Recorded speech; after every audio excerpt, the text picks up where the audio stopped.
Relax na naman ako guys. Yan. Ito ako sa Taguig City guys. Ito ako nakapag-drop off. Kaya salamat Lord sa pag-iingat mo sa aking rides Lord.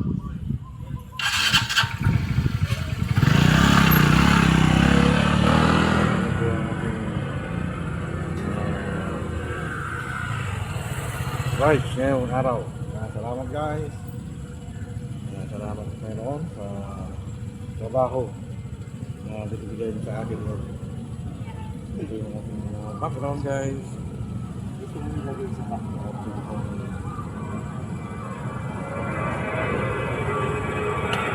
Ito ride dito sa Taguig City.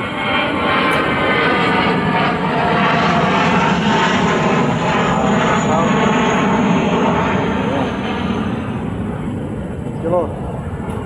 Salamat Lord, mag-iingat po Lord.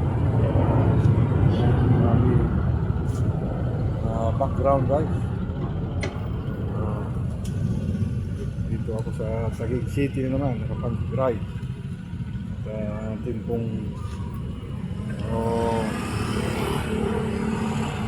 Bible verse ngayong umaga, Bible verse sharing, ay sabi ko sa 2 Corinthians chapter 5 verse 7, we live by faith and not by sight. Ako, tayo po ay nabubuhay sa pananampalataya, hindi sa mga bagay na nakikita. Kaya manampalataya lang po tayo sa Panginoon. Siya po yung ating dakilang manggagamot, great healer. At siya po yung ating great provider. Siya po yung ating Diyos na hindi nagbabago. Thank you guys. Yan naman po yung ating live video ngayon. Thank you followers, acquaintances.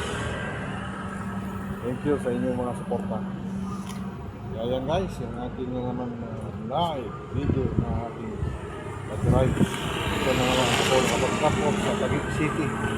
Kaya yan guys, lahat sa inyong mga suporta sa ating mga live video. Thank you. Bye bye. And thank you for your support. Maraming salamat sa inyo lahat. Okay, hanggang dito na naman. At palain nawa tayo.